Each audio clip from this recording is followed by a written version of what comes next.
অজু অবস্থায় বাচ্চার মলমূত্র পরিষ্কার করলে কি অজু ভেঙে যাবে? আল্লাহর কাছে গুনাহ মাফের দোয়া কি? সন্তান লাভের বিশেষ কোনো আমল আছে কিনা? হাফহাতা গেঞ্জি পরে কি নামাজ পড়লে মাকরুহ হবে? জীবন বীমা কি জায়েজ আছে? মেয়েদেরকে নামাজের সময় পায়ের পাতা ঢাকতে হবে কি না? শিশু সন্তান মারা গেলে ওই শিশুর কি জান্নাত পাবে? জানাজার নামাজে কি অজু লাগবে? মাসিকের সময় অল্প আরবি লেখা বেশি বাংলা লেখা হাদিসের বই পড়া যাবে কিনা? জুমার নামাজের পরিবর্তে জোহরের নামাজ কিভাবে পড়তে হবে? সুন্নাত নামাজ পড়তে হবে কি না? আপন চাচাতো ভাইয়ের মেয়েকে বিয়ে করা কি জায়েজ আছে? সহবাস করার কোন দিন বা সময় নির্দিষ্ট আছে কিনা? আর সহবাস করার পরে কি গোসল করতে হবে নাকি ওযু করলে হবে? বাবা মা ভাই বোন একসাথে নামাজ পড়ার নিয়ম আছে কি? ওযুর সময় প্রত্যেক অঙ্গ 3 বারের বেশি ধৌত করা যাবে কি না? আজওয়া খেজুর নিয়মিত খেলে কি সত্যি বিষ কাজ করে না? সোহাগ মোস্তফা জানতেছেন মাসিকের সময় অল্প আরবি লেখা বেশি বাংলা লেখা হাদিসের বই পড়া যাবে কিনা? যাবে, হাদিসের বই পড়া যাবে। হাদিসের বই পড়তে নিষেধ করা হয়নি কোরআন হাদিসের কোথাও। আদিল আহমদ জানতে চেয়েছেন জুমার নামাজের পরিবর্তে জোহরের নামাজ কিভাবে পড়তে হবে? সুন্নাত নামাজ পড়তে হবে কি না? আপনি জোহর যেভাবে পড়েন হুবহু অন্যদিন জোহর যেভাবে পড়েন সেভাবে পড়বেন, 4 রাকাত নামাজ পড়বেন এবং তার আগে পরে সুন্নাতও পড়বেন। জোহরের নামাজ যেহেতু পড়তে হবে অতএব জোহরের যে সিস্টেম সেটাই আপনি বাই ডিফল্ট আমল করবেন। রনটি আপনি জানতে চেয়েছেন আপন চাচাতো ভাইয়ের মেয়েকে বিয়ে করা কি জায়েজ আছে?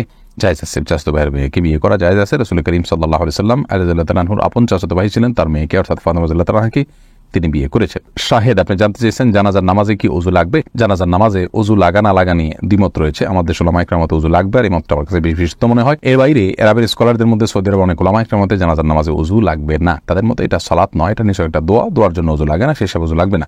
ইব্রাহিম আলম মিয়া আপনি জানতে চেয়েছেন শিশু সন্তান মারা গেলে ওই শিশুর কি জান্নাত পাবে? ভাই ইব্রাহিম, শিশু সন্তান যদি মারা যায়, সে যদি অমুসলিমের ঘরেও জন্মগ্রহণ করে, তার অবস্থান কি হবে? এটা নিয়ে উলামা ইকরামের মধ্যে মতপার্থক্য আছে। অনেকে বলেছেন সে আরাফে থাকবে, অনেকে বলেছেন সে জান্নাতীদের সেবক হয়ে থাকবে।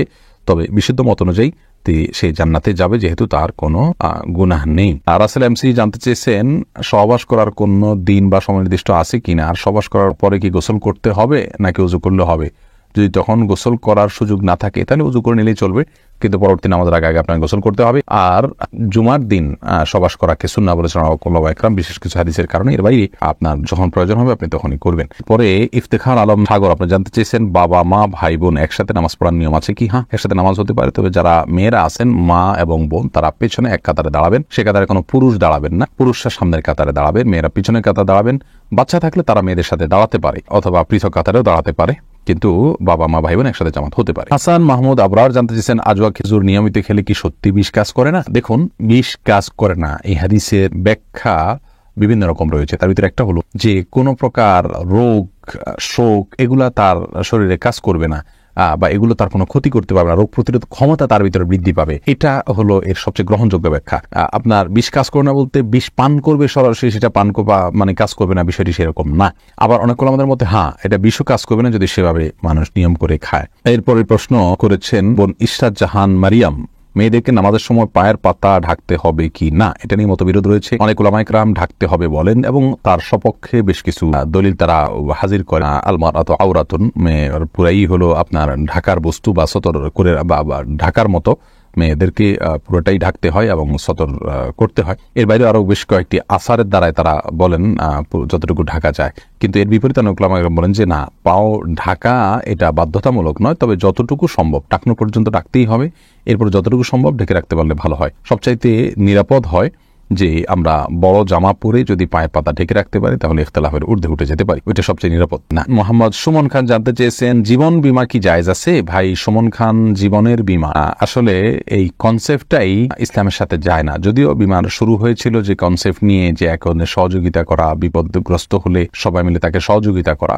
আসলে বীমার মধ্যে সেই সহযোগিতার চাইতে সুদের যে দিকটা রয়েছে সেটা অনেক বেশি প্রবল, এবং আরো বেশ কিছু দিক রয়েছে যেগুলো ইসলামী শরিয়া অনুযায়ী না, জায়েজ না। যেমন আপনি বীমা করলেন, আপনি মাঝপথে মারা গেলেন, আপনাকে বীমা করে আপনি যত বছরের জন্য বীমা করেছেন তত বছরে যত টাকা আপনি পেতেন, মাঝপথে মারা গেলে পুরো টাকাটা আপনি পাচ্ছেন। এই যে পুরো টাকাটা পাচ্ছেন কিসের ভিত্তিতে পাচ্ছেন? আপনার তো কোনো ব্যবসার চুক্তি নাই, আপনার লাভ দিচ্ছে না, তাহলে আপনি যে টাকা দিলেন তার বিপরীতে আপনাকে অতিরিক্ত টাকা দেওয়া হচ্ছে। এর বাইরেও আরো অনেকগুলো বিষয় আছে যেগুলোর বিবেচনা করে পৃথিবীর প্রায় সকল উলামা ইকরামই প্রচলিত বীমার যে কনসেপ্ট রয়েছে এটাকে জায়েজ বলেন না। যদিও ইসলামী বীমা বলতে আপনার অনেকগুলো বীমা কোম্পানি চালু আছে আমাদের দেশে এবং অন্যান্য দেশে, সেগুলোও কোনোটাই ত্রুটিমুক্ত নয়। আল্লাহু আ'লাম। জাহিদুল হামিদ ফয়সাল আপনি জানতে চাইছেন হাফ হাতা গেঞ্জি পরে কি নামাজ পড়লে মাকরু হবে? ভাই জাহিদুল হামিদ, আপনি যে প্রশ্ন করেছেন তার উত্তর হলো হাফ হাতা গেঞ্জি পরে নামাজ পড়লে বেসিক্যালি নামাজ মাকরু হবে না, যদি আপনি সেটাকে সম্ভ্রান্ত পোশাক হিসাবে মনে করেন এবং শেষ পোশাক পরেই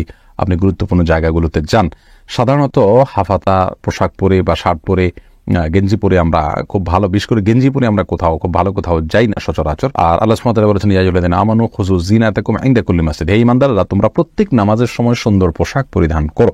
এই যে সৌন্দর্য গ্রহণ করো অর্থাৎ পোশাক পরিধান করো, আর এখানে সৌন্দর্য শব্দ বলে আল্লাহ সুবহানাহু ওয়া তাআলা আসলে ভালো পোশাক যেন আমরা পরি, অর্থাৎ আমাদের যতটুকু সাধ্য আছে তার মধ্যে ভালো পোশাক যেন পরি সেই চেষ্টা করা উচিত। আমরা আল্লাহ সুবহানাহু ওয়া তাআলার সামনে যখন দাঁড়াচ্ছি তখন আমাদের এমন পোশাক পরা উচিত যে পোশাকটা আল্লাহ সুবহানাহু ওয়া তাআলার প্রতি আমাদের যে শ্রদ্ধা রয়েছে, আল্লাহ সুবহানাহু ওয়া তাআলার প্রতি আমাদের যে ঈমান রয়েছে সেটা যেন প্রকাশ পায়। এবং নরমাল কোনো পোশাক আশাক যেগুলো পরে আমরা কোথাও যাই না সেটা পরে নামাজ পড়া উচিত নয়। হাফাতা গেঞ্জি যদি পরেন তাহলে সেক্ষেত্রে এটা পরে আপনি কি সম্মানজনক কোথাও যান, যদি না যেয়ে থাকেন আপনার জন্য এটা মাকরু হবে, কিন্তু নামাজ হয়ে যাবে। মিনহাজ আপনি জানতে চাইছেন আল্লাহর কাছে গুনাহ মাফের দোয়া কি, যা হাঁটতে বসতে পড়তে পারবো এরকম যে কোনো দোয়া আপনি পড়তে পারেন। ইস্তেগফার মূলক, আল্লাহর কাছে ক্ষমা প্রার্থনা মূলক, আস্তাগফিরুল্লাহ ওয়া আতুবু ইলাইহি, এই দোয়া পড়তে পারেন। আর ক্ষমা প্রার্থনার জন্য সবচেয়ে আপনার ভালো দোয়া হলো সাইয়্যিদুল ইস্তিগফার, আল্লাহুম্মা আনতা রাব্বি লা ইলাহা ইল্লা আনতা খালাকতানি ওয়ানা আবদুকা ওয়ানা আলা আহদিকা ওয়া ওয়াদিকা মাসতাতা'তু আউযু বিকা মিন শাররি মা সানা'তু আবু'ু লাকা বিনি'মাতিকা আলাইয়া ওয়া আবু'ু লাকা বিযামবি ফাগফিরলি ফাইন্নাহু লা ইয়াগফিরুয যুনুবা ইল্লা আনত। এটা হলো ক্ষমা প্রার্থনার জন্য সবচেয়ে শক্তিশালী দোয়া, যেটাকে সাইয়্যিদুল ইস্তিগফার বলা হয়েছে। সকাল এবং সন্ধ্যা এটা যদি কেউ পাঠ করে ওই দিনে ওই রাতে মারা গেলে আল্লাহ সুবহানাহু ওয়া তাআলা তাকে সরাসরি জান্নাত দান করবে। তো এই দোয়ার মাধ্যমে আমরা সবচেয়ে বেশি ক্ষমা প্রার্থনা করতে পারি আল্লাহর কাছে। এমনি মিনহাজ জানতে চাইছেন সন্তান লাভের বিশেষ কোনো আমল আছে কিনা, আল্লাহ সুবহানাহু ওয়া তাআলার কাছে দোয়া করবেন। আসলে আল্লাহ সুবহানাহু ওয়া তাআলা এটা তাকদীরের বিষয়, কাউকে চাইলে সন্তান দেন, কাউকে চাইলে দেন না। আল্লাহ সুবহানাহু ওয়া তাআলা বলেছেন হাবু লিমান ইয়াশাউ ইনাসা ওয়া ইয়াহাবু লিমান ইয়াশাউ যুকুরা আও ইউযাউযুহুম যুকরান ওয়া ইনাসা ওয়া ইয়াজআলু মান ইয়াশাউ আকিমা। আল্লাহ সুবহানাহু ওয়া তাআলা যাকে ইচ্ছে তাকে মেয়ে দেন, যাকে ইচ্ছে তাকে ছেলে দেন, যাকে ইচ্ছে তাকে ছেলে মেয়ে দুইটাই দেন, আর যাকে ইচ্ছে তাকে কোনোটাই দেন। এটা সম্পূর্ণ আল্লাহর ইচ্ছার উপর নির্ভর করে। আল্লাহ সুবহানাহু ওয়া তাআলা কাউকে না দেন, আল্লাহর ফয়সালাকে মেনে নিতে কষ্ট হবে ঠিক, কিন্তু এটাকে মেনে নিতে পারলে আল্লাহর কাছে আজর আজিম পাবেন। এটা ঈমানের গুরুত্বপূর্ণ একটা দিক যে আল্লাহর ফয়সালাতে সন্তুষ্ট হয়ে যাওয়া। আল্লাহ তাআলা আমাদেরকে অনেক দিক দিয়েছেন যেগুলো আমরা হয়তো জানি না। আমরা যে দিকটা আল্লাহ দেননি সেটাকেই শুধু আমরা দেখতে পাই, শয়তান সেটাকে আমাদের সামনে বড় করে। আর এর বাইরে সন্তান লাভের জন্য আপনাকে আমি কয়েকটা দোয়া দিতে পারি, দোয়ার সাজেস্ট করতে পারি। একটা ছিল ইব্রাহিম আলাইহিস সালামের দোয়া, আর একটা হলো জাকারিয়া আলাইহিস সালামের দোয়া, রব্বি হাবলি মিনাস সলিহিন, এটা পড়তে পারেন। এবং রব্বি হাবলি মিন লাদুনকা যুররিয়াতান তাইয়্যিবাহ ইন্নাকাস সামিউদ দুআ, এটাও পড়তে পারেন। যার অর্থ হলো আল্লাহ আপনি আমাকে আপনার পক্ষ থেকে ভালো সন্তান দান করুন, আপনি দোয়া শ্রবণকারী। এই সমস্ত দোয়ার মাধ্যমে জাকারিয়া আলাইহিস সালামকে আল্লাহ তাআলা বৃদ্ধকালে সন্তান দিয়েছেন এবং ইব্রাহিম আলাইহিস সালামকে আল্লাহ সুবহানাহু ওয়া তাআলা সন্তান দিয়েছেন, বিধায় এই দোয়াগুলো আপনি করতে পারেন। এরপরে প্রশ্ন করেছেন তাসনিম তাহসিন, আপনি জানতেছেন ওযু অবস্থায় বাচ্চার মলমূত্র পরিষ্কার করলে কি ওযু ভেঙে যাবে? না বোন, ওযু ভাঙবে না। বাচ্চার মলমূত্র পরিষ্কার করলে আপনি হাতে বা শরীরে যে জায়গায় আপনার মলমূত্রটা লাগবে ওই জায়গাটা আপনি ধুয়ে ফেললেন, বড়জোর অবস্থাতেই আপনার ওযু হয়ে যাবে। তাতে আপনি পবিত্র থাকবেন, পরিচ্ছন্ন হয়ে গেলেন, কিন্তু আপনার ওযু ভঙ্গ হবে না।